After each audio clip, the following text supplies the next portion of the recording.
I am so excited to have a special guest that I've been waiting for over a couple months to get a chance to finally interview. She is author of the book, Your Brain is Not Broken. It's Tamara Rosier. And welcome to the podcast. Oh, I thank you for having me. I'm delighted to be here. Awesome. Give us a little bit of your background, what your training, and then a little bit of just what one or two favorite things you like to do outside of your full-time work. Yeah. Well, I have the ADHD resume of a kid who gets bored easily.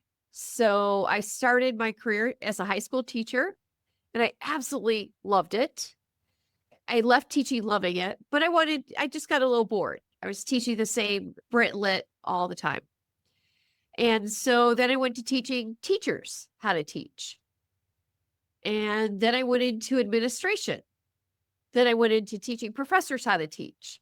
And, it's just every 6 years or so, kind of not a totally new job, but a new enough job. And it led to me eventually being an academic dean. And then my position was cut from the college, and I had to reestablish myself going, what am I going to do now?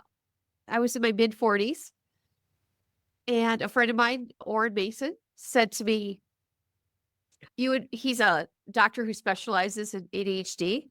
He said, you would make a really good ADHD coach. And I said, well, what's that?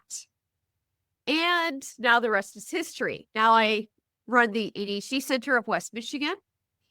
And at the center, we have coaches, all different variety of ADHD coaches specializing in different areas, and speech pathologists, therapists. And we're trying to provide like wraparound services for those with ADHD. Awesome. Okay. Using teaching and learning. Oh, teaching and learning. So all under that umbrella of understanding how the brain works. And you had gotten diagnosed with ADHD, you said yourself, or no? Well, I do have ADHD.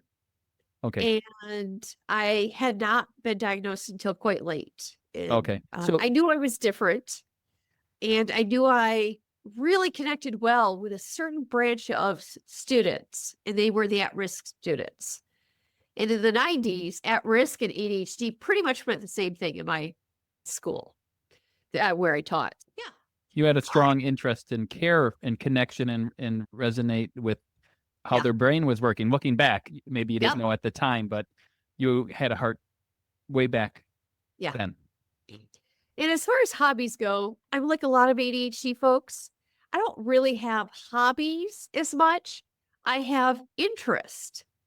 So my recent interests, so I can tell you about those, are I'm currently, and I want your listeners to hear this correctly, I'm growing sprouts in my basement. Not like alfalfa sprouts and other kinds of sprouts. Nothing else, guys, just to be clear. I always tell it to my clients. They're like, what else are you growing? And no weed here. I decided to raise chickens because I thought that would be an interesting thing. So I found a chicken coop, built it myself. I'm figuring out their feed. I'm a typical kind of ADHD nerd where it's like I like to figure things out. Awesome. So those are two current interests of mine. That sounds exciting. And I think many people, if they're listening, are resonating. Your book is a book that I discovered a couple months ago, and I now am encouraging many of my patients who are new to understanding ADHD to read your book, because I think it does a great job of disarming a lot of misunderstanding of often, is my brain defective? Versus your brain is not broken. And obviously that was trying to probably address a lot of resistance to this diagnosis and processing it and moving forward. I wrote the book almost like a letter to all the clients I didn't know, because client after client just kept coming in and they're just beaten down because they're smart, they're hardworking. And guess what? The easy things are really tough for us.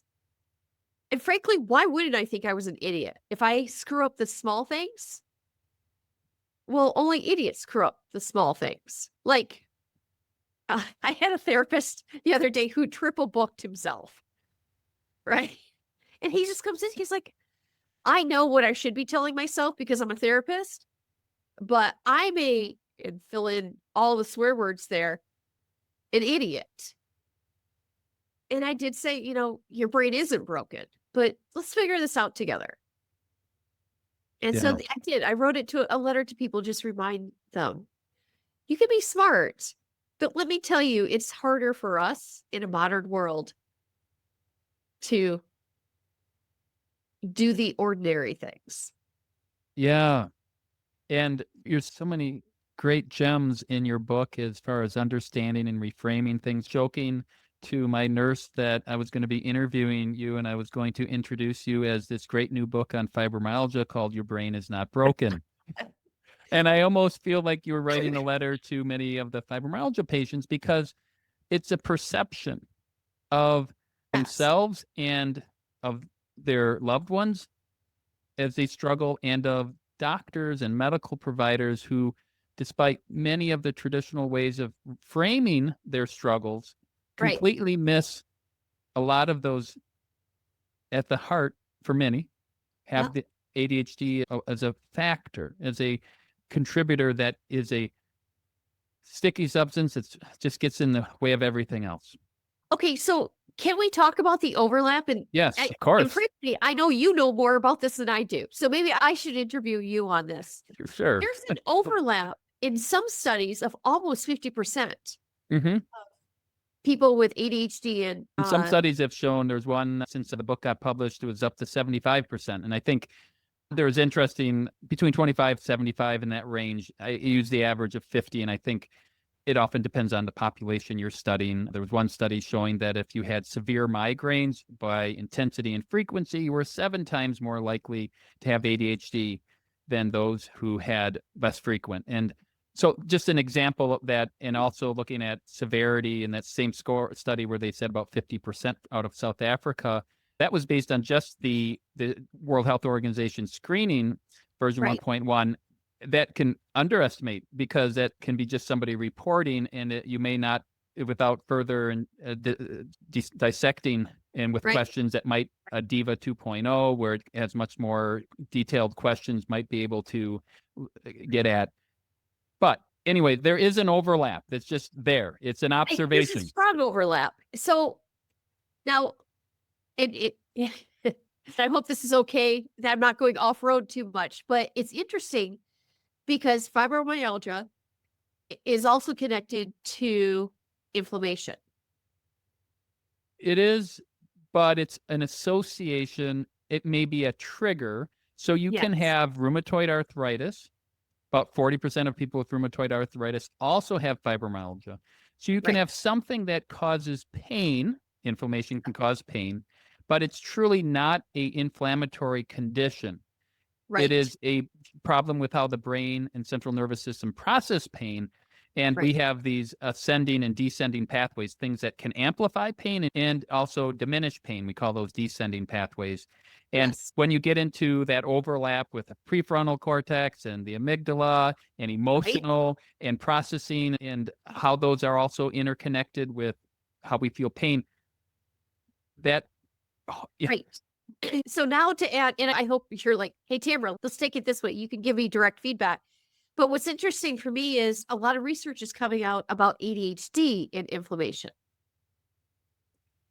And remember, our divergent brains tend to look for, how are these all related? I would say that that's a good question. And one would be is this, and it's complicated, and everybody's an individual to make broad assumptions. But a broad assumption is that many people, and we're assuming untreated, people with untreated ADHD, it's a very different category than somebody who's being treated. And when I would say medication or very high levels of exercise, everybody treats their ADHD. But it's usually poor lifestyle choices that are connected. And as those who listen to the podcast, I'm also a lifestyle medicine physician. So I know and encourage all things from healthy diet, exercise, sleep patterns, good social connections, stress manage, all those non-medication ways. So I'm a huge supporter of that. Wow. As also appropriate medication. So many people with untreated ADHD are going to be eating an inflammatory diet, which is one high in processed carbs and high in animal protein and added fats. So that itself is inflammatory. I'm also a clinical Right. lipidologist that overlaps with high cholesterol, heart attacks. All of those are inflammatory. So when you look at it, is it the underlying higher need for dopamine and the craving for these calorie-dense foods that treat it in the moment that then lead to obesity, more likely to smoke cigarettes, which is it causes inflammation, less likely to eat that healthy diet. And that ends up compounding and gets people extra. It's already hard to eat healthy if you don't have ADHD with all of the marketing, our food, our culture. You're exactly You right. throw Yeah. that in, that is one of the connections. And there's a lot of connections between diet and inflammation when we look at autoimmune diseases and other related issues. But to make it clear, fibromyalgia, the center of it is how the brain processes it, and there are things that can be, using the analogy of the amplifier, that can turn up the volume of Exactly. and Yeah. turn down the volume. So diet, exercise, sleep, all of those can play a role. And if you have multiple sclerosis, which is kind of inflammatory, for example, and you can't exercise, is a therapy that would help you feel better. So anyways, I hope Well, that explains things to some degree. it does, because I think this is important for your listeners to really kind of put all these pieces together, because we're talking about ADHD, but ADHD is incredibly environmentally sensitive. What do you mean by that? We experience our ADHD is dependent many times on our environment. So can you give Yeah. us some examples of what you mean Yes, by I that? I mean, can. we're thinking So, of environment means a lot of different things. and honestly, from what I've read, it's almost all environment, meaning all types of environments. Let me just give you the easy ones first. First of all, you have two children. One's raised in a home where there's security, established love patterns, attachment patterns are healthy. The person stays in the same house every night, food, and, just basics, parental support. Child number two, and we're assuming same IQs. Child number two is raised in a chaotic home and doesn't, let's just say blended, or, the parents are split. So it goes back and forth. Not that there's anything wrong with that, but ADHD now has to adapt to two different environments.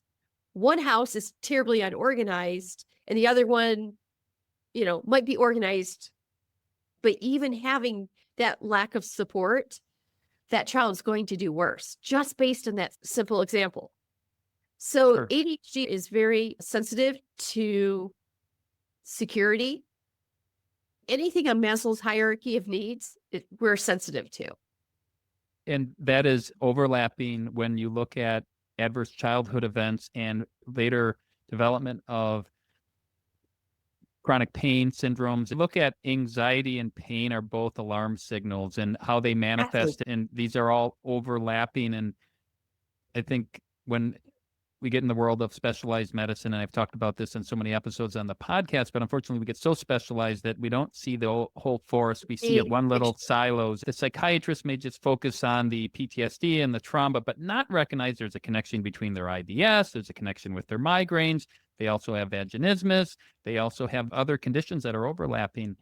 And that's part of why I wrote the book. Part of why I do the podcast is to get the word out there. One, knowing you're not the only one who's going through this, understanding these are struggles. I did an interview with Dr. Weinvogel, pediatric GI specialist at Harvard University, Boston Children's, and said there's so much overlap of anxiety. She's not an ADHD expert, but talks about ADD and all these overlapping with these pain conditions.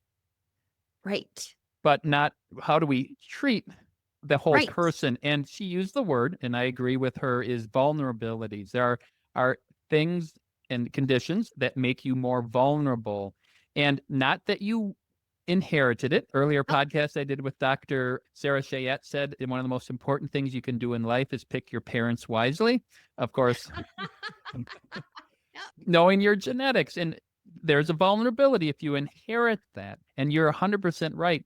Okay, I'm more vulnerable. My brain is more sensitive to things. So you don't do well with getting that early flight to save $100 to go on the plane. You just made that mistake last week. But it was a great deal. And Yes. we all get caught, and those are life experiences that have. But if you understand that, and Right. this overlaps with so many other things like the gaslighting that, oh, you're so sensitive. I am, and I'm not defective. My brain is wired differently. But Yeah. And that's exactly where I was going. By the way, quick side note, I think people with ADHD should get an extra point on the ACEs. Just by having ADHD, we get 1 point. adverse childhood events, if you don't know the Yes. acronym Sorry. there. And I just think we earn 1 point because of that fragility. 1 point to, as far as a barrier to overcome or higher risk. Yes. Increasing your risk score will go up an extra point. Is that something that research shows, or that's your own? So it's my opinion that we should get a point. However, research is demonstrating that the ADHD brain is very sensitive to trauma, and it doesn't take a lot of it. Oh, Brain is wired. that is so interesting. So what you are saying, a very key point is, can you summarize what you said? I lost thought about how the ADHD makes you go. Can you say that? Yeah, so important point? research saying that the ADHD brain is very sensitive to trauma, and we're sensitive to the accumulation of trauma. And so this has incredible implications because it affects our pain pathways, as you said. So people with ADHD have got to figure out ways, because they're taking everything in. I called one of my clients. I said, it just sounds like you're a big lint roller for the world. You're just picking up everything. And that's kind of what ADHD folks do. But then all of it, it's an accumulative effect. And we have either breakdowns of our body or our mind. We'll get glitches in our body or brain. And this is the seriousness of having ADHD, because we've got to learn what to do with all the information we're taking in. The ADHD brain does not have a screening process. The prefrontal cortex is quite handy for screening, right? It's a very handy part of the brain to have activated fully. But since most of us can't rely fully on the prefrontal cortex, we don't have that screening device. Instead, we're going through the world picking up everything. And you know more about this one than I do, but the nervous system of an ADHD person. Tom Brown is starting to talk about this more and more. We have a twitchy nervous system. Now, okay, my language to a doctor must sound like, oh my gosh, could you just say something concrete? Remember, I talk to non-medical ADHD people most of the time. But we're twitchier, which means we're sensitive, we're vulnerable, we're fragile, and it's our nervous system that takes the brunt of this. Which is why, for years, we've seen ADHD people with allergies, right? And I think one of the twitchier we would say is that the threshold for your autonomic nervous system to react. So overlapping with things like mast cell activation syndrome, which is hives. I've had a patient of mine, and it's so fascinating. Once you connect the dots, I have a patient of mine that I treated as an adult recently in the last year who, for ADHD, and he had hives. Every time he'd go on a trip, and he was deathly afraid of flying. Now we're treating his he would have debilitating hives. Yes. Now we're treating his ADHD. He can do all of the things that neurotypical people can.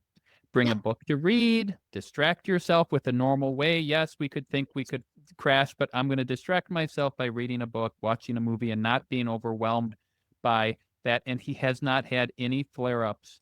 Not only that, it's helped him function so much better at work, but the manifestation, getting back, not too far of a tangent, but that I'm so glad you said that, because what you're doing is brilliant work, because You're Can you say that again?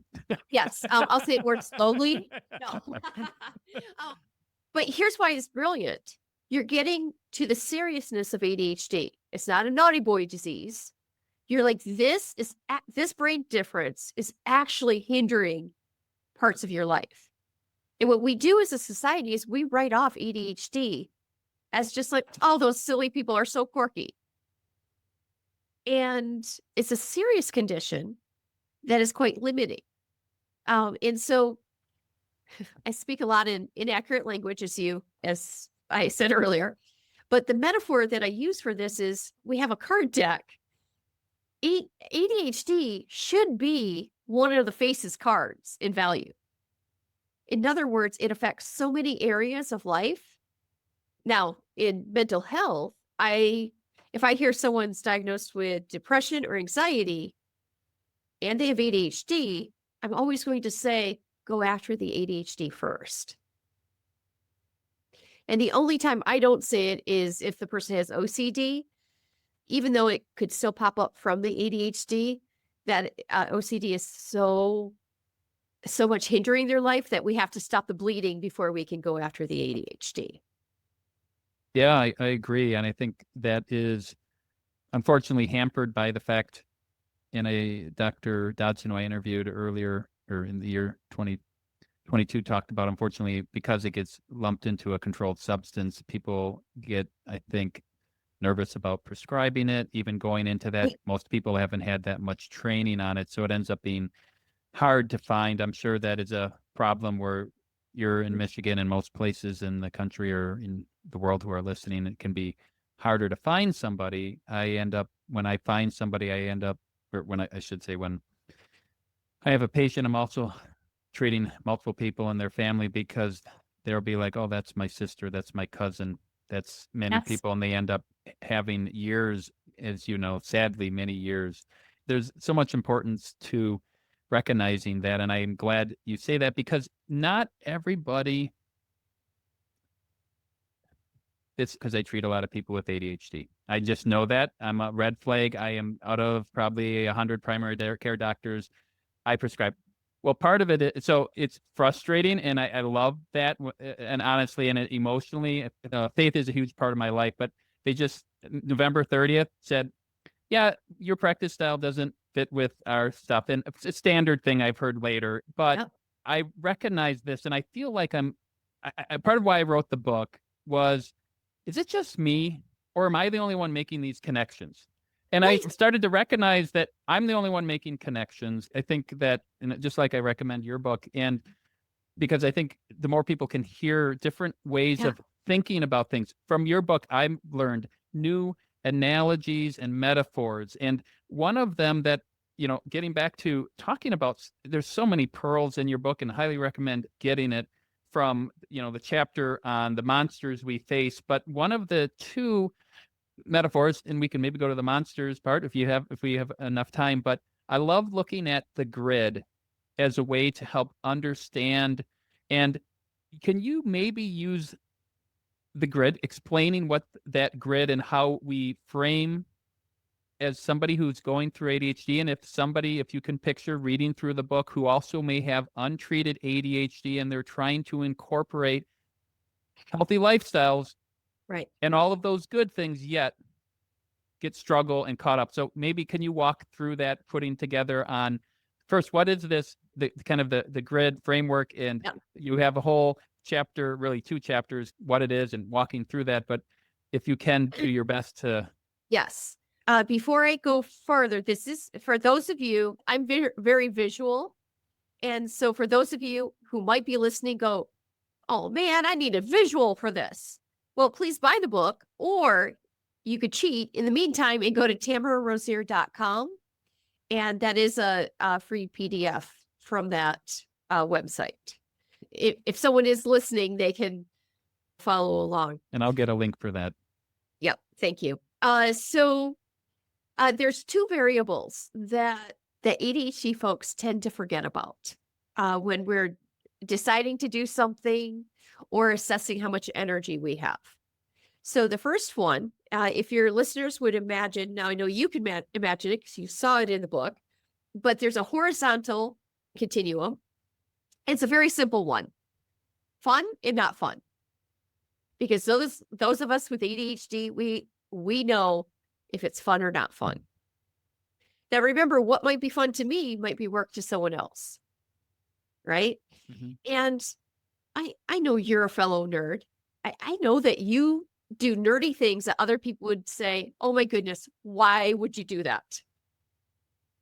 For my own personal healthcare, I love to see doctors who have ADHD because they are divergent thinkers and they are good problem solvers.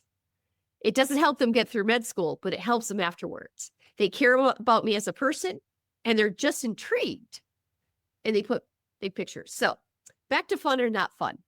Every ADHD person just knows this dichotomy. Now, the non-ADHD person listening might say, oh, you know what? I know fun and I know the difference. The difference here is fun motivates us and fun will drive us. And so we have to understand it's an emotional connection to this term called fun. And that makes us a little bit different from our neurotypical peers. Now, those of you playing at home, I need you to dissect the line to create 4 boxes. So now put a vertical line through your horizontal continuum. And this line represents our emotional intensity. So there's high emotional intensity and low emotional intensity. Think of it as a volume control for emotions. Now, for those of us with ADHD, it's the emotional intensity that also drives us. So we have fun and not fun that drives our interest and motivation, but then we have our emotions that we attach to it that drive the interest. Now, we just created a 4 box. Now, this is where it's going to get a little complicated for people. Please see the website. You'll be able to download the PDF. And you can always hit pause and then pull up the picture as we're going through. And I highly suggest if you can do that as we're walking through this together. Yeah. And so thank you for your patience. Those of you with ADHD, don't throw anything. As you're listening out of frustration, you can always hit pause and do this again. Exactly. But in the upper left-hand quadrant, you're going to have the not fun and high emotional intensity. And that is what I call red. And guys, there are so many of you who are into the red activities. There's an old quote from a super old war movie called, oh, I love the smell of napalm in the morning. That guy was addicted to the war zone, right?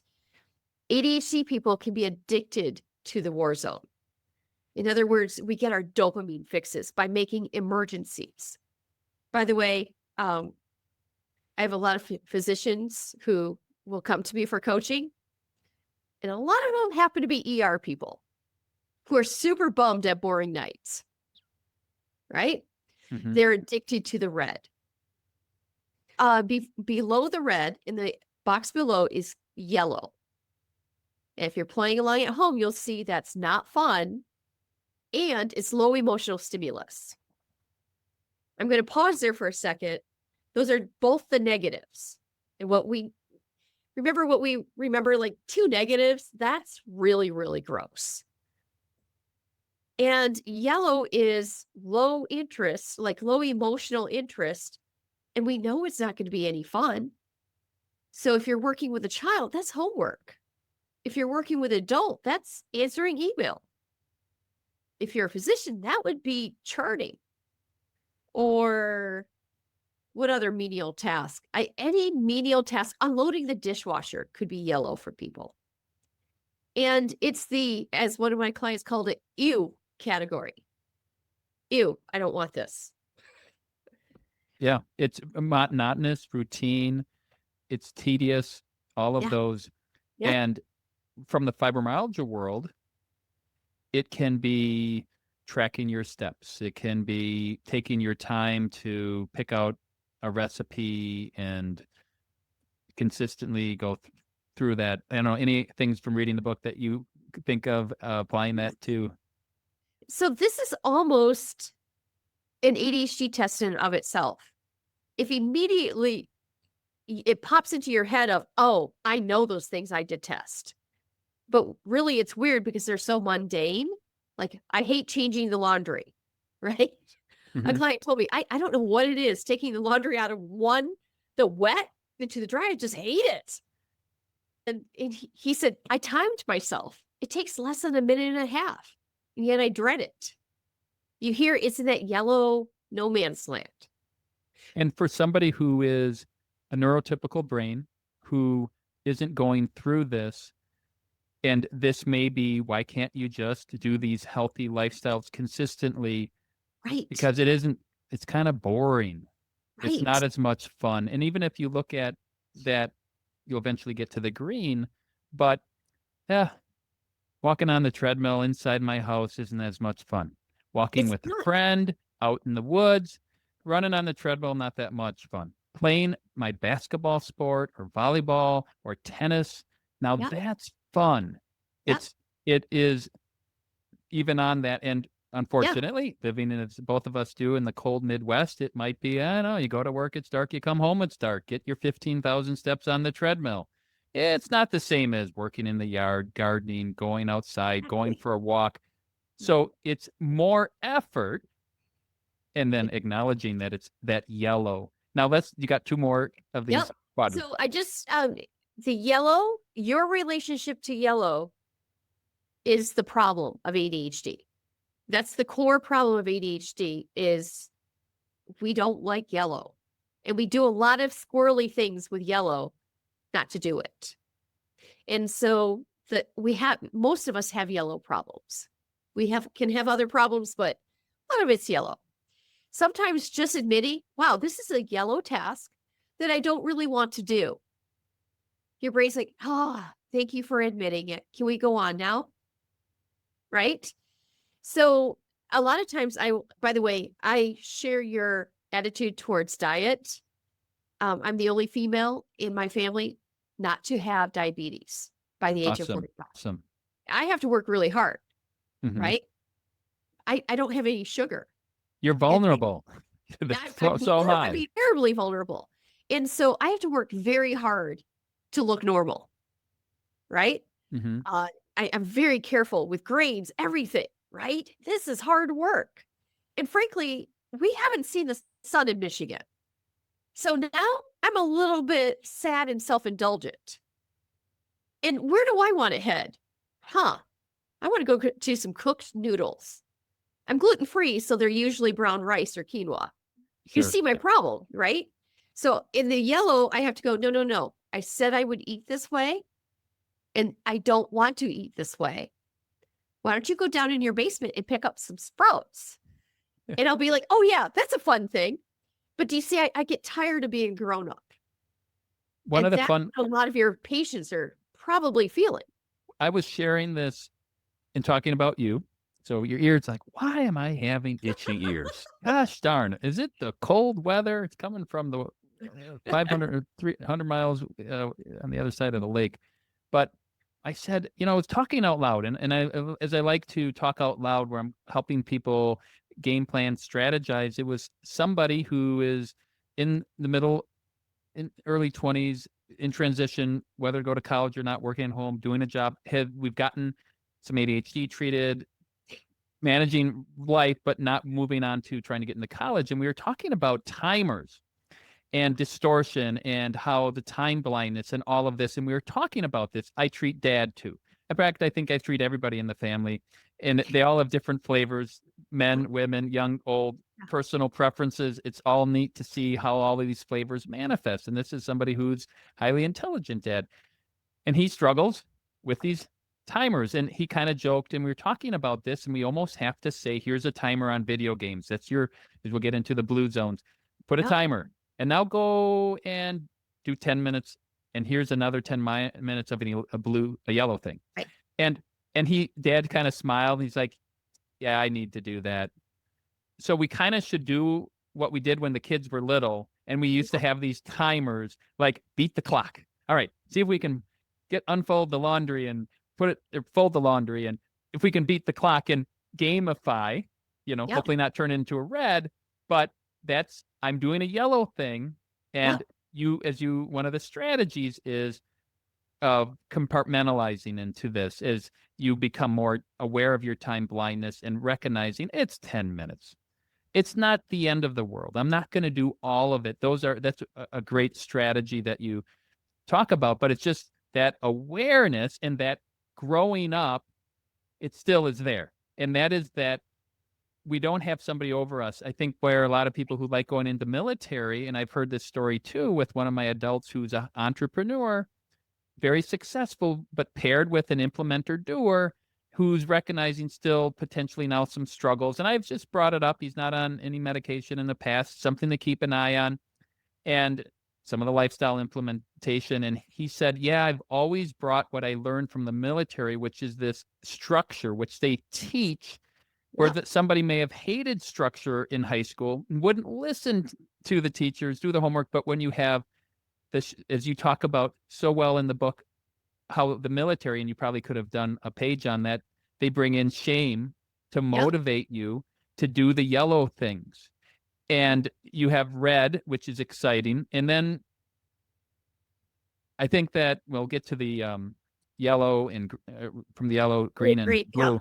But I think when you sometimes treating the ADHD, if you have ADHD and you're treating with medication when it's working, yellow becomes more green-like. Yes. It's not as big of a deal. And if you recognize that and you throw the timers in, but I would like to add, maybe it's not that it becomes green, and we'll get to green, guys. You didn't miss anything. It's just because you look at yellow and it's because it becomes a matter of fact of, oh, that's fine. I can do yellow. Because when my medication is kicked in, I'm like, I don't know what the big deal is here. I'll just do this. And it's like there's a just do it button that just clicks. And I mean, I'm a simple stimulate, or if you give me a stimulant, I'm fine. I'm a pretty simple case of ADHD. and just do it. And people ask me when they're looking at if they're going to be starting on medication, like, well, what can you expect? And I said, well, it's often the lack of symptoms more than the addition of symptoms. It's more, Like, I just don't feel as overwhelmed. Well, I just sort of did it. Just sort of like, oh, why was I getting so excited about that? Well, I just got it. Why is that such a big deal? I just, Right. and when you get into that motivation and overlapping with fibromyalgia and a student who's not wanting to study, that perception of motivation. And this is why understanding the grid. Yep. And then as you talk about, and I mentioned with the emotional issues that come in with using unhealthy emotions Right. that aren't good in the long term. No, And they're poison to us eventually. yellow, unfortunately, as you say, often becomes red. And living in the red is draining on your battery. So it's just, And any other things to say about yellow and red? a funny thing, and this is how I know some of my clients aren't managing their ADHD well through medication, is the most productive time of their day. Let's say 9 to 5 job is from 4:30 to 5. Right? What are they doing? They took all their yellow stuff and they're just shoving it to red and hurrying up and getting it all done. And what they did is they did a warped gamifying. They gamified it, right? And they'll say to me, hey, I was still productive. And I would say, yes, but at what cost? Because now you're leaving work even a little bit more exhausted. So you know you're well medicated, appropriately medicated, when yellow is like, I see yellow. My brain kind of clicks to the just do it. Even when though I'm appropriately medicated, and again, back to the environment, it's a cloudy day. I'm tired. I didn't sleep well last night. Oh gosh, I hate that conversation I had earlier today. All these things start weighing on me. That's going to affect my performance with yellow. And I think that to manage living in the yellow or what often becomes red, if you are having to be productive, it's a house of cards, and the stability of that is tenuous. And where what may seem like it just fibroflare just hit out of nowhere, a car accident, is that they were managing because they had enough of the green things or healthy ways of coping until that support is left and they're having to unfortunately struggle and they don't understand why. Okay, and love it. I love hearing you add your insight because you just add such richness to the grid. So thank you for that. Now the blue, so we're back to the grid now. We're on the right side of the grid. And at the bottom of the grid, there's that quadrant that's made up of fun, but low emotional stimulation. And those are the tasks that I think your patients actually might go into quite a bit because it's blue. It doesn't take a lot of energy for us. It's emotionally satisfying enough. It doesn't recharge our battery, but it's like this, almost like we kind of feel like we go back into this homeostasis point. A cocoon. A cocoon. Yes. And so let me suggest some blue items. Scrolling on your phone, right? Just popping onto Facebook for a second and spending 3 hours there. Playing a game. Noticing a lot of these things are associated with your iPhone because now we can lie in bed and do these things, right? It takes even less effort. And so in the blue category, it's like food. We need the right amount of food and we need the right quality of food. Personally, again, speaking of the vulnerabilities, because I have such a vivid imagination, I can't allow myself in my blue time to watch things that are disorienting or incredibly sad. So a client was just telling me about, she watched an episode of The Crown that just scarred her. And it was the episode where the top of the hill collapsed on this whole town, killing a school of children. And she said, I didn't expect it, and I'm forever changed. That she just was sliding into the blue, but now that blue it was the wrong kind of blue. And now it kind of leaves her disturbed. So we have to be very careful about the kind of blue activities we go to. Remember, they're low energy fun things. They're things, at least she thought this was low energy. It actually kind of sent her to the red zone because it was really sad for her. And one metaphor using as a pediatrician, like a pacifier. Mhm. It's not really nourishing, but Right. it just pacifies us for a time. And it doesn't get us, if we're struggling with fibromyalgia, to really make significant progress. And it may come across as somebody who's sitting around. I using another story, I had a patient of mine who I've gotten a chance to see from post-college, working in a profession, long history of anxiety, never diagnosed with ADD, gets treated or was treated when he was younger, but then stopped and started again. And on the weekends, as he going from a single, dating, married or engaged, married, and now kids, and he wouldn't take it on the weekend. He's like, I said, well, what do you do on Saturday? As a single or dating? And he's like, well, I just like to look at my phone, TikTok, look at videos. It's sort of just like to veg out. Yeah. And I said, okay. I said, oh, you're married. Really easy, right? Before kids, you're like, and then your kids are like, what did I do with all my free time? And nobody asked that, right? It's like, that's okay. Your wife will tolerate. That's just sort of him. And there's not a lot of projects. We're in an apartment, we're renting or whatever it is, and change the oil and, whatever. And I said, and then pregnant, having kids and on the way. And I said, well, just so you know, your wife isn't going to really appreciate your sitting around on a Saturday. That's going to be irritating for her when there's a lot of more stuff to do. So circumstances, what's going on in life, and being aware of that.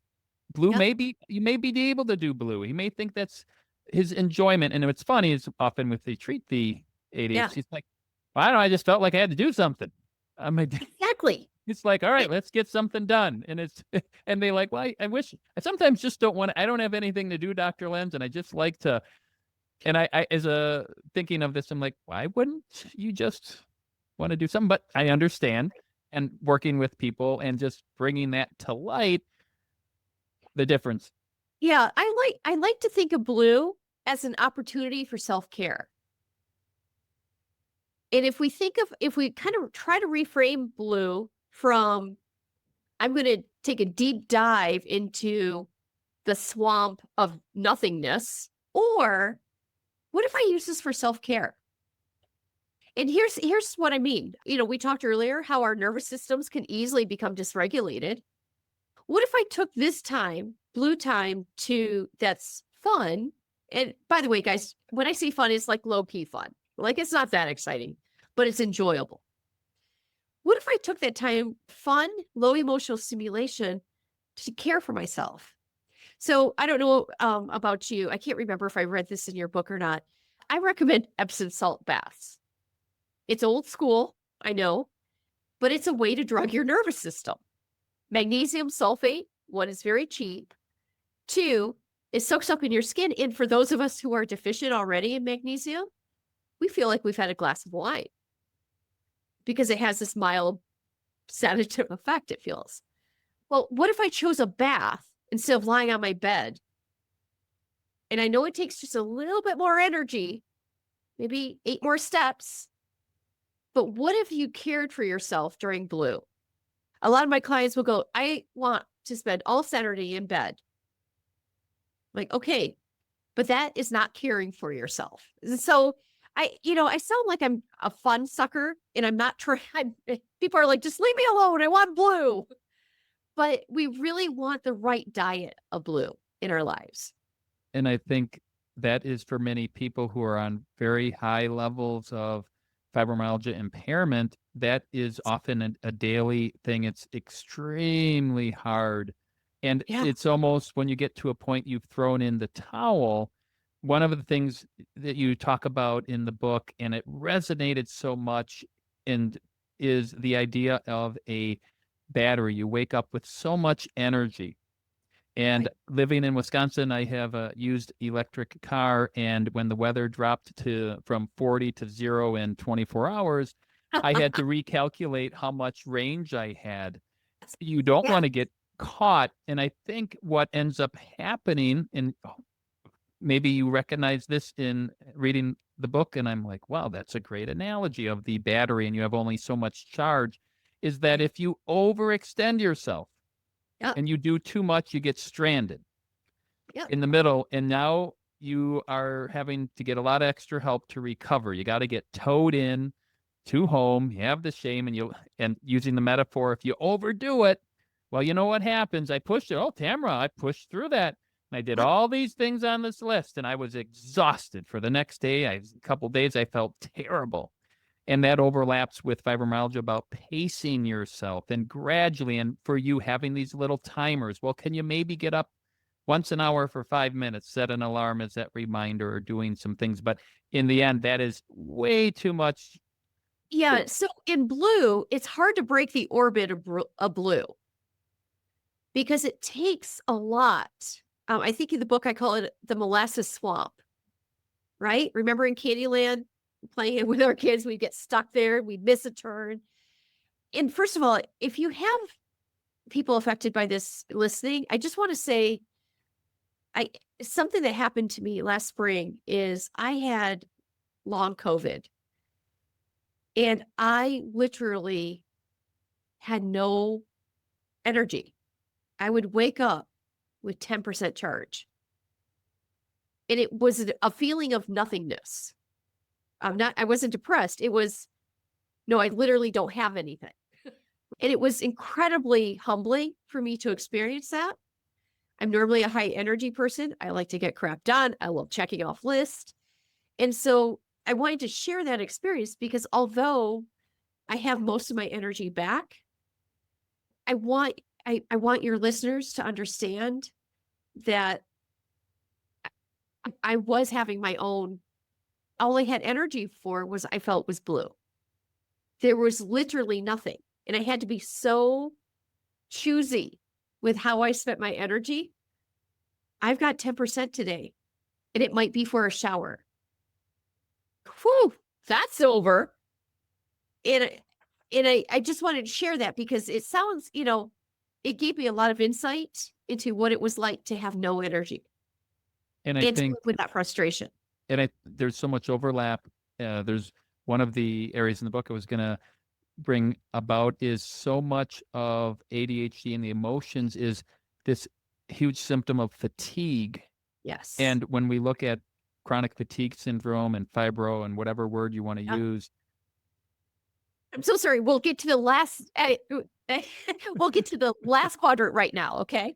But I did want to spend some time on blue and yellow because I think your listeners affected by fibromyalgia are really, it's a blue yellow issue, and they're constantly battling with that. And so that's the last one is green. And green is the upper right hand quadrant, and it's high emotional stimulation and it's fun. And when we deal with green, I have to usually deal with belief systems here because a lot of my clients are like, you know what? I should have green all the time. In fact, you know what, Dr. Rosier? I'm not even going to do green unless, or do anything unless it's green. And they're trying to kind of forget about the rest of the grid and only green. The reality of green is it takes energy, right? High emotional stimulus. In other words, it's exciting and it's fun. It is the glory land for those of us with ADHD, right? How many of us wake up in the morning, we look at our agendas and we look and say, oh no, I have nothing to look forward to. That's green. So green kind of, it takes energy, but it gives energy at the same time. Quick examples of green. It's whatever kind of gives you that joy or kind of helps you reestablish yourself like, I feel good at that, right? But you need energy to go to green. And that is what's difficult. Some of us are so drained by just doing yellow, we forget to add green. For me, some of my best greens are with my family. Gosh, I love those knuckleheads so much. Most of us have ADHD. There's 9 of us. 6 of us have ADHD. The rest married in. And it's hard to have so many ADHD people coming together for the holidays, but it gives me such joy. And there's such palpable love when we're together. That's green. Other people, it could be fishing. I have a son-in-law who just loves fishing. And he is happiest when he's fishing. Personally, I love yard work. If you ever watch me doing yard work, I'll be working really hard for 8 hours. And I'm happy. And I fall into bed, muscles aching, loving it. Right? mhm. So I want to encourage your listeners, what is your green? And how can we plan if you have limited energy, how can you plan to add a little bit of that in there? I'll throw another one in that I think is green is playing a musical instrument Yeah. is, I think, in that category. Assuming Good because it is relatively low physical exercise, but it might be something, and many people with ADHD have a lot of creative art talent. I Yes. think painting something creative ends I up being a paint. green Yeah. thing that Mhm. ends up being green, revitalizes us, and that may then increase our healthy pride in Yeah. ourselves and accomplishing that, and then that green. Most of my patients who have fibromyalgia and hearing stories, they were all in the level of very athletic or Oh, worked with horses when they were younger or were dancers, but nearly everybody was at a very high level. Then something happens. They get cut from the high school team. They don't make the dance, or they made it and maybe they graduated college and maybe they were even a professional. But eventually that green ends up becoming more, there isn't that high level of green activity that people end up having. Brilliant insight. Thanks for adding that. That's really good because and I'm sorry, I'm not, I swear I'm not kissing up to you. It's so refreshing to find physicians who really get this. And you're getting this at the ADHD part at such a deep level, partly because lived experience too, right? But you're getting this because we have to find that green that feeds our soul. And it has to be what's unique to us. And most people don't even understand this paradigm that they're living under. And Right. and if you can recognize that and then recognize your brain is not broken, it's Yeah. working differently. If your spouse can recognize that, if your loved ones, if you can have that. And my heart goes out to many people who are in situations where it's really challenging to get out of the molasses swamp. They have many other factors in life that are circumstances that are really hard, and my heart goes Yeah. out. And that's why medication alone is not the only solution, why education is so important, why implementation of this. But once you understand how all of these are connected, and I have a patient of mine I saw recently who's training for a triathlon, ran high level ultra marathon, all of that, and he said, yep, I need that for therapy after work. Like, I otherwise get all these things in my mind and I get stressed, intense, and highly intelligent, now officially diagnosed with ADHD, may or may not have it, not saying, but he's, as many other patients had on their own, recognized how activity is Yes. so important for them to feel well, and recognizing the green part and having, and this may be that home environment of a family that encouraged a spouse. When I hear stories where growing up, my dad always had to run after work for an hour, that mom would say, oh, that's just dad. He needs his run. And when he gets back, then he'll be available. And that was, Ready for us. and mom wasn't like, well, come on, why do you have to go for a run? Recognizing that is what you need, and that's a green thing. And I want to promote that green thing, and I want to try to limit the amount of red if I can, and yellow, and create an environment where yellow is more tolerable and Yep.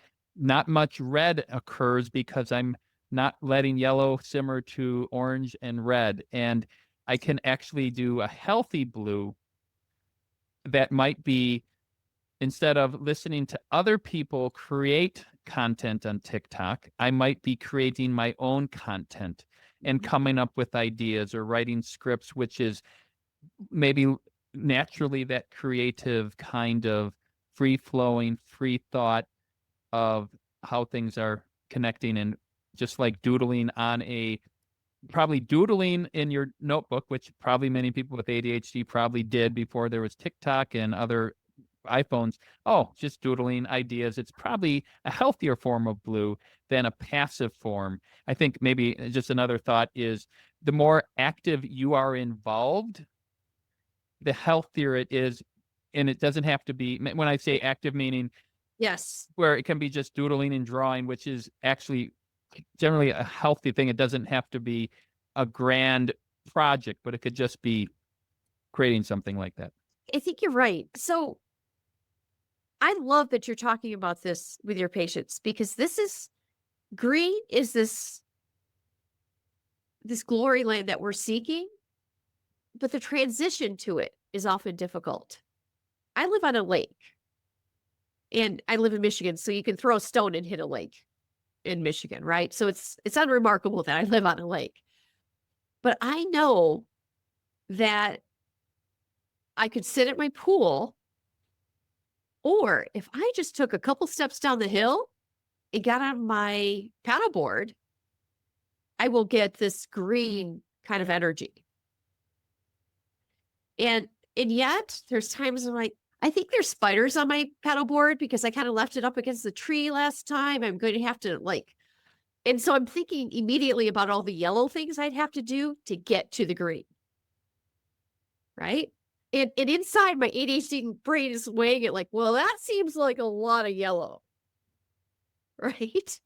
So these transitions are really hard. And the less energy you have, the harder the transitions. And that's why if somebody's listening who has somebody who's going through this, being able to take and make help get through those yellow things and help Yes. act as a healthy drill sergeant who's offering structure and recognizing that and hoping that we can get So, gradually increase.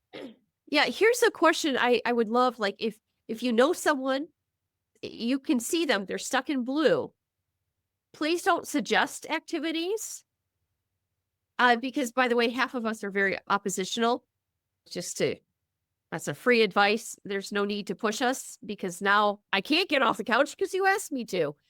But if you say, "Hey, I love you and I know that you like to do this. Could I remove any of the barriers for you to do this activity?"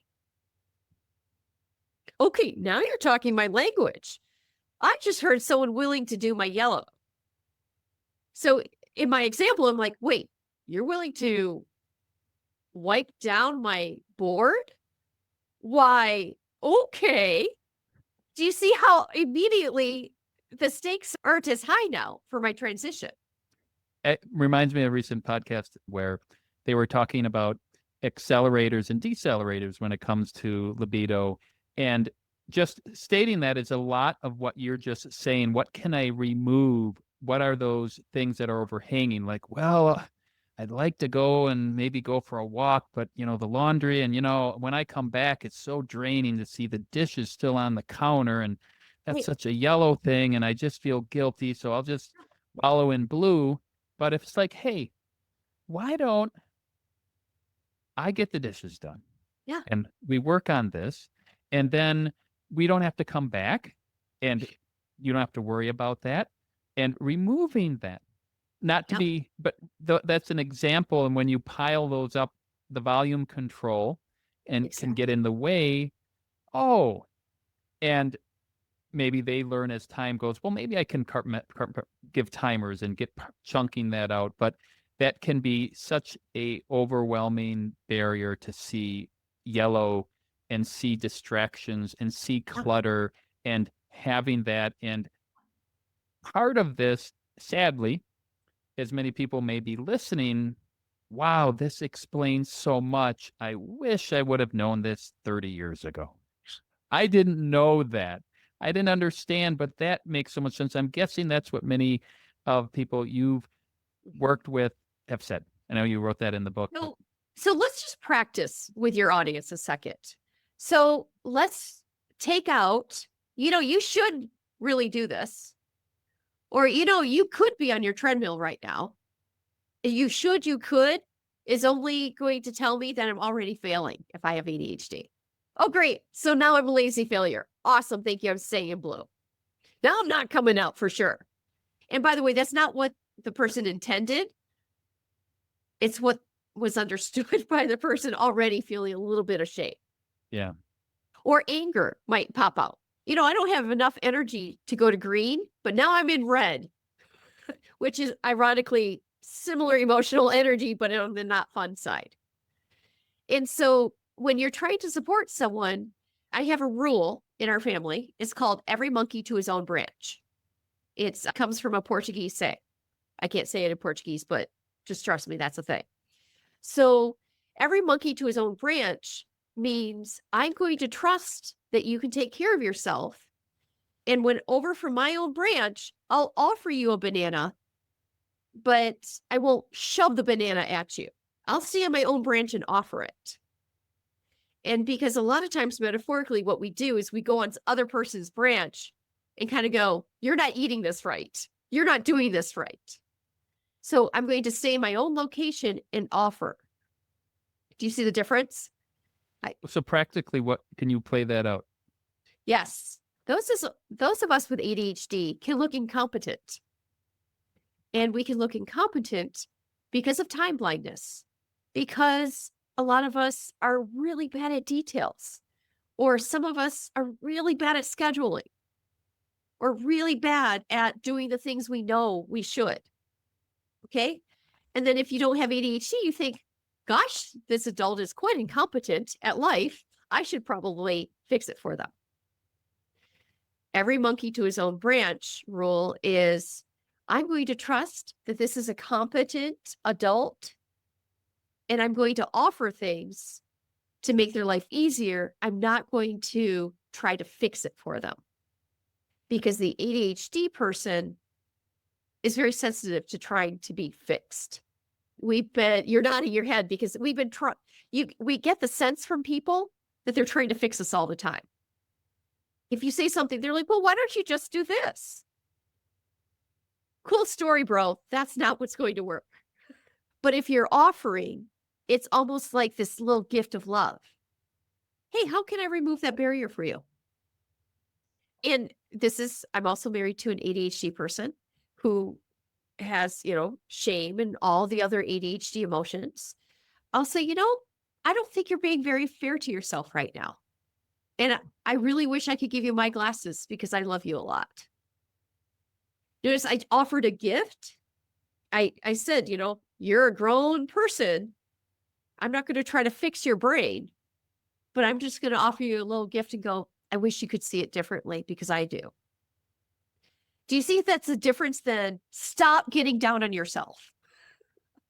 You're always so negative, right? And you're laughing, and yet that is probably being heard by so many people who are listening.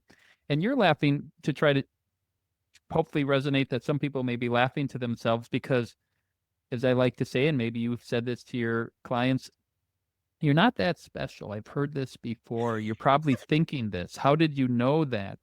And I've had patients say to me, how did you know, Dr. Lenz? You just described my life. If you read the beginning of the book, I've had the first 4 chapters have been stories, and they go, wow, I cried because I saw myself, and there's a doctor who actually must see people like me, even though they're not identical. These are themes, and I've had many years, decades of struggle and recognizing that. And that's where, when I read your book, and there's so much that could be said, and rereading it again for the podcast that overlaps and I think speaks to people in a way that is more than just a technical textbook understanding, but giving that emotional feel of recognizing the emotional thing more than just a performance based on academics, keeping a job, performing at your job, but recognizing huge emotions. And I think what you said about that huge vulnerability to trauma,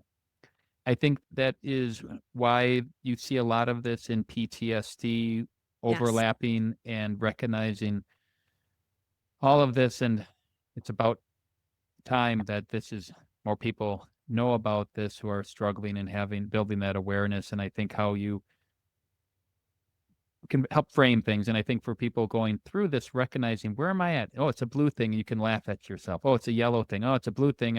Or a yellow thing. I should probably put a timer, and not get down on yourself about green things, and to recognize, okay, they're not gaslighting me by saying you're so sensitive. I guess I am. But by telling me that, my oppositional defiant part says, well, no, I'm not, but I probably am. Yes. By the way, this is an unofficial category that I'm creating. So I'm making this up stuff. But here's what I've noticed. There's 2 kinds of ADHD folks: the compliant and the oppositional. And the compliant category is quite small. And most of us are pretty oppositional. And probably because we get a little kick of dopamine from being oppositional. Someone says, please pull forward. No, you pull forward. I we get that little jolt. So So I would just assume if you are an ADHD person, treat yourself like you're oppositional and just start to talk to yourself like, my first answer is going to be the opposite. So how about I just relax and take a breath before I answer? isn't that so important? I think there's Yeah. and pausing that, and then even if the other person recognizes that, and why don't we think about this, pause, take a deep breath, and Right. recognize and go for, and also, if somebody's saying something to you, they may not fully mean that, but if you don't, that can create a World War III of back and forth and not the best outcome. There's so many different stories that we could share of people who've seen how this doesn't work well, but so much is an education part, and that your brain works differently, but doesn't mean it's defective. There are so many great attributes when it comes to ADHD and related things, but along with it, there also can be some trials, and having that awareness is a big part of it. One of the things that you mentioned in the book, and we alluded to throughout this, is how one of the biggest symptoms for ADHD, especially in adults, is that fatigue component. All the time. So it's interesting because I wonder about this. Because we don't have the prefrontal cortex minding the shop on a regular basis, we're taking in so much information, and it's exhausting to take in that much information all the time. I just got back from a conference, love the conference. It's AppSard, and it is fun. And it's deep stats, and it's interesting, but I'm taking in so much information, and then my brain's like, oh, and this could mean this. I was so exhausted at that conference. It's because I reached a cognitive fatigue. And so I really encourage my clients to be aware of what kind of fatigue it is, because it's like a yin and a yang. Okay. So I've reached a cognitive fatigue. Oh, but I haven't reached a physical fatigue. Which one do I need now? And I that need- is one of the most frustrating, unsatisfying symptoms for a physician to hear is fatigue when there are no clear, what we'd call red flags on history. Like, well, I've lost 30 pounds. I have bloody stools. I might have colon cancer. I Right. am really short of breath when I exercise, and I used to be able to run 5 miles. I can only do a mile and I'm winded. Oh, you have anemia. You have something explaining. That's but most people, and I remember being in training, hearing another resident say, oh, the worried well, or, well, that's just fatigue, and ordering Yeah. all of these labs multiple times after multiple providers for all of this fatigue, no other thyroid. I have a post in one of my early podcasts is, it's not my thyroid. And that was Yeah. a patient of mine who came in who knew about me, but she had wrote this, and I encourage people to write their story down so when they come into their doctor, they can have this well-organized life, not some scattered, oh, that Yeah. crazy patient. She's jumping all over the place, Yeah. can't organize her thoughts, can't get it right. She's all anxious. Now the doctor's not listening, writing off, okay, we'll order another thyroid. So she wrote in there, I've been to all these doctors, and they go, well, you know what? We're going to get a thyroid. We'll get a CBC, and we'll check with that. And that's like, we'll get you out the door. And then we'll call you. And the nurse later says, well, doc, good news. Thyroid's good. CBC's good. Your PAP's normal. All right. So stop being fatigued now, please. But okay, 2 weeks later, can you let Dr. Jones know that I'm still fatigued? What should I do? And she might say some quick things. Well, did you lose weight? Short of breath? Well, no. I notice you've been to a lot of doctors for this for a lot of time. And they're not saying this, but the nurse may be probably a hypochondriac. They're just fatigued. Are you probably depressed? Maybe I'll get you with a therapist. And maybe, well, no, I'm not Just depressed. code for, I think you're crazy. I think you're crazy. And actually, when I interview many of my fibromyalgia patients, depression can be comorbid. They actually are offended. And when I actually do the fibromyalgia impact score, they actually say, I'm not depressed. I feel overwhelmed. So getting back to this understanding fatigue as this overwhelmed cognitive, one of the, if you looked through that fibromyalgia impact score physical, was cognitive, or emotional. And there's an overlap with things, right? Or it could be spiritual, because we're spiritual beings. And so I didn't add that in the book, and I kind of wish I had, but we have to figure out, like, how do we understand what kind of fatigue?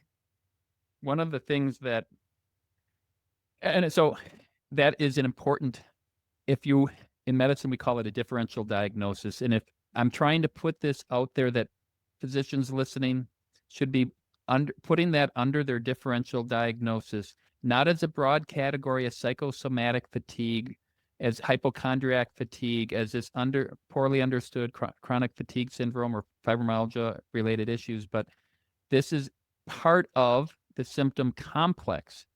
And I've had, as you probably may be recognizing, many patients say, Dr. Lenz, you ask questions that I've never had any other doctors ask me before. Because if Yeah. you don't understand what's going on, you won't ask the right questions to get to the right Yes. conclusions. But if you just know, and I kind of think of the movie, the Matrix, where you can slow things down and see how things are connected, or The Yep. Sixth Sense, where at the end of the movie you realize he's dead, and now you had the clues. But next time you see a movie and they say, you're going to see a movie and one of the characters is going to be dead, Yep. you're going to spot it right away. You're not going to wait like, oh, I think he might be the one who's really dead in this scene. You'll never forget that again. Mhm. Well, okay, so I love that you did a shout out to your fellow physicians, because cognitive fatigue and emotional fatigue are both within the patterns of ADHD. And cognitive fatigue is because we have divergent brains constantly almost overworking, because convergent is so darn boring. Why do that work when we can make a constellation of what we're hearing? Someone at the conference said, gosh, I wish he had done more application there.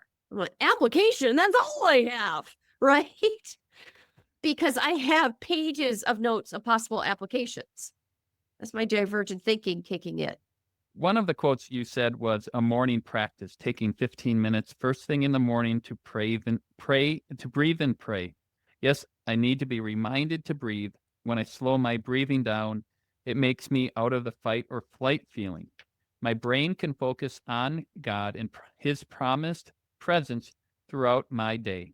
As I make my daily list, I include yellow quadrant tasks and blue quadrant activities, and recognizing and praying and going through that, recognizing that spiritual aspect, that probably not knowing where somebody's at. And I have to be careful in the clinical practice talking about that, but having somebody bigger than you that ultimately can confidently, not just Dr. Lenz Right. and Tamara saying, oh, you shouldn't feel so bad about yourself. And boy, does that make more sense when you have ADHD, because seriously, he still forgives me. I just can't believe that. And to hear that over and over as you mature, it's like, wow, I got to hear that. And that's Yeah. especially helpful for an ADHD person. That can be incorporated, as many people, when they're being active and listening to something and allowing that to sink into them. When you're gardening, listening is probably one of the best times where it seems to allow your brain to absorb and work at the same time. Maybe not. Maybe it's too much stimulation, but it's Oh, maybe no, one I more always, works. but even being in God's creation, there's research on ADHD and nature. And there's something that weaves us together. In it, I'm always careful talking to my clients about this, and I just call it nature. But who created nature? And the ADHD brain, and we don't understand fully why this happens. We just know that it happens. That ADHD brains tend to calm down and become quieter in the good places and more active in the good places when we're in nature. And that is an interesting information that you shared. I'm reading on Leonardo da Vinci. I've been reading his biography, and early in the book, and he clearly has ADHD. They even mentioned Walter Isaacson, who has it. But he came from a framework as God creating things and recognizing how the created world was, looking at flight and other things and connecting that in such a positive way, and being outside in nature. Another book that I'm reading right now, and if you're curious, it's a academic book about neurasthenia. You may have never heard of that word before. It's neurasthenia, neurasthenia. It Yeah. was coined in 1869 by a neurologist, which really acted like psychiatrists back in 1869 when you look at how they practiced. Mhm. And they kind of fell out of favor by 1920, but they talked about all of these words that would be synonymous with fibromyalgia. And they described at the time, not understanding modern medicine, as all of these people were having nervous energy, and it was attributed to people who were going from a more agrarian society to the industrial world, the high successful businessman who's high Right. pressure, who's getting these symptoms, the woman who may be going to college, and college is causing her to have all of these symptoms. When you look at them, they're almost identical: fatigue, overwhelm, mental exhaustion. And one of the treatments, of course, back then was go to a retreat. I want to say a retreat, but go out in the country and, well, everything back then was drink milk, or have a biscuit or something like that. But go out get out of the city, go out into the country. And treatments were nature therapy. The reason why it fell out of favor, and I think I'm going to be titling this "The Cold Case of Neurasthenia," is they were exactly, when you look at the descriptions of this, they were describing people who probably had ADHD. Well, they had a predilection for stimulants and for opioids. Some of them got better. When you look at all of these symptoms, but why it failed is because the recognition of anatomical causes and real causes of tumors, surgery, the germ theory. And that theory went on hold for 150 years until we got functional MRI imaging to finally legitimize this. So if he's in heaven someday, I'm like, you were onto it, but you had no proof. And when they couldn't, when you couldn't prove it, they kind of, the next generation put them in the category as hypochondriacs and not real people. So I'm working through those two books, trying to bring the history and trying to share how these were things that were happening. And there was, unfortunately, not great treatment back then. But one of the treatments that they did have was getting out in nature and getting into that world. And you could imagine, as you probably shared, like when we live in the modern world where you aren't out farming, you're not out planting, you're not out doing stuff, and is maybe unexciting. It actually was great if you were having an ADHD brain in some sense, because you kept busy, you kept moving, there was different things, and it was, in winter you could be fixing your stuff. And at the same time, there might have been struggles. Remember, I told you when we first did introductions that I decided to raise chickens and quirky hobbies and all that. But guess what it does? It makes me get outside in the winter because I've got to care for those cluckers. So I have to get out there and I have to make sure they're set. And that's where Analogous is one of the best workout partners. Who's one of the best workout partners? Dogs. Is a dog, because they are wired, and there are breeds that are wired. I use this analogy ad nauseum here, to be very active. And if you have a dog and they are not old and want to do blue things all the time, or I have some parents like, oh, I have a really active dog, and it's, I said, well, who goes for a walk? Well, we got a big yard and we got a fence, and they just run around in the yard. Yeah.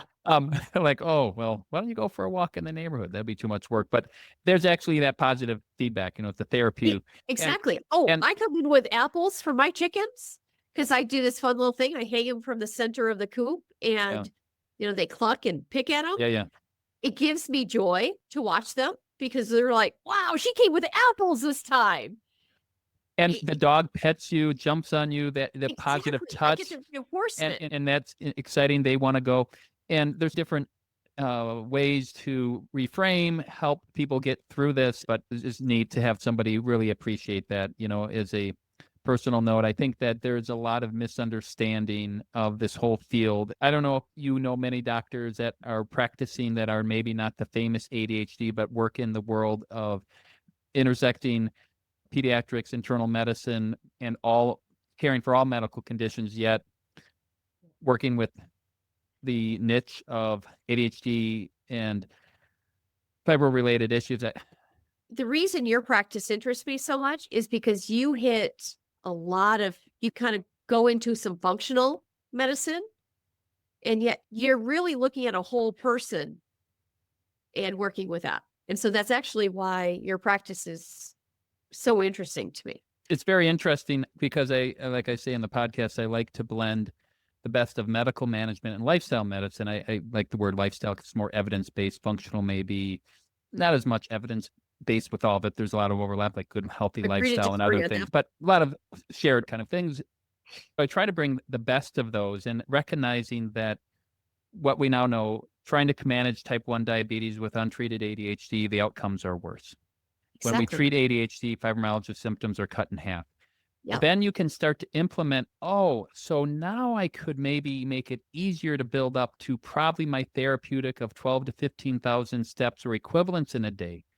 Oh, when it is cold in winter in Wisconsin and Michigan, and have to then artificially get on that treadmill and maybe do 20 minutes and make it a game. I was listening to How to Motivate People and say, you only get to watch that favorite TV show when you're on the treadmill, or listen to that audiobook when you're on their stair climber. And that isn't punishment, but a gamifying things. And it's recognizing that and talking to somebody when you're walking. But it's so nice to have somebody who shares that and shares that compassion. That's part of where I am glad I put that out there, and helping people who are going through this, and yet having an administration who said to me, and they don't tell me why, but one of the things was, well, you tell everybody they should eat plant-based. That is, you go to a meeting without an agenda and you throw stuff out there and ticky-tack little things and stuff. And boy, and you have somebody who's probably evaluating you and like, wow, you diagnose a lot of people with ADHD. Yeah, because when people call our clinic system and they say, yeah, I have this, I'm an adult, I need a doctor, and the family practice doctor that I saw said they don't do that. Where do you live? Okay, see Dr. Lenz. And so in a positive way, you end up, it's probably in your community, there are some family practice doctors who that's a huge part of their practice. But two, I do run international conference on ADHD, and I'd like to circle back and invite you as a speaker. Yeah. Now it's in November, so Yeah. We haven't done anything, but I am an organizer of the professional strand of that. Yeah, no, I bet, obviously talking about the overlapping pain syndromes and ADHD and how that, and hopefully it's a topic or there's so much to talk about. So let's keep in contact though, because again, now I'm meddling in your life. Yeah, Dr. Dotson, who, if you listen to this, one of the ones I did with him, he said, well, you learn what you're good at and you learn what you're not good at, so you stop doing that. But unfortunately, that does exclude tons of options in your life, because you maybe one aspect of this, but it's not the whole aspect, but you might have to go through a hoop to become the ER doctor or for whatever it is. Yeah, I prefer to say, is doing this thing I'm not good at worth the prize? And so I understand what Bill's doing there by saying, hey, just stop doing the stuff you're bad at. Well, he's saying no. I don't think he's telling people to stop doing it, but people by default end up stopping that and then saying, I'm not good at this because I don't have the patience to do the math, so I must not be good at math. I'm going to be an auto mechanic and not a mechanical engineer because I don't like math. So they find out that I'm not good at math, and they're like, and if some guidance counselor if you'd say, oh, I want to be an engineer, and they're like, the highest you got was geometry, and you're a junior, finished your junior year, I don't think you really should. Maybe why don't you be an auto mechanic? Well, I love fixing cars and I love designing cars and I watch car shows and I love that. And my dad doesn't want me to be a mechanic like him because it's too hard to work. And by the time you're his age, his body's broken down and gets into problems. We could talk for more, and I'm glad that we resonate. I really appreciate the positive words. I am sharing your book with others. I say that's my go-to book. A great job. And I really mean this. It is so exciting for me. And I'm sorry, I don't mean to be embarrassing when I said, wow, that was a great insight. But it's so exciting for me to work with a physician who gets it. Yeah. And can talk to my people, because they're shamed for seeking medication. Oh, it's just terrible. And that's part of this whole problem, is that in a sense, being shamed. Yeah. If you have ADHD and you treat it and it's part of your fibro, you will function better. And you still also then have to implement those healthy lifestyles on top of that. Right. And then if you have a terrible, stressful environment you're living in, removing that can definitely help. And there may be a block, right? You may hit a wall where the stress is at this until you get out of that life circumstance. But we got to get going. Yep. Okay. A great speaker. at if you accept at the Yeah, no, HH. I am an outlier in one sense. And so you're left with this huge empty space of things where you need to have this comprehensive approach, recognizing all of this. The Yes. psychiatrists may diagnose, but they're not lifestyle medicine doctors, most of them. They're not going to also manage the diabetes. There's too many people that are falling through the cracks. And I've with that, but yeah, I'm excited to, and I'd love to have you on, or if you ever do any, I know if you ever interested in just doing, I don't know if you do any things for events that you do locally with your group that people want to, or if you, like I say, with the information about the book, or if you have somebody, and I'm sure you've had people listening, the editor of my book said, oh my gosh, I know people who have this.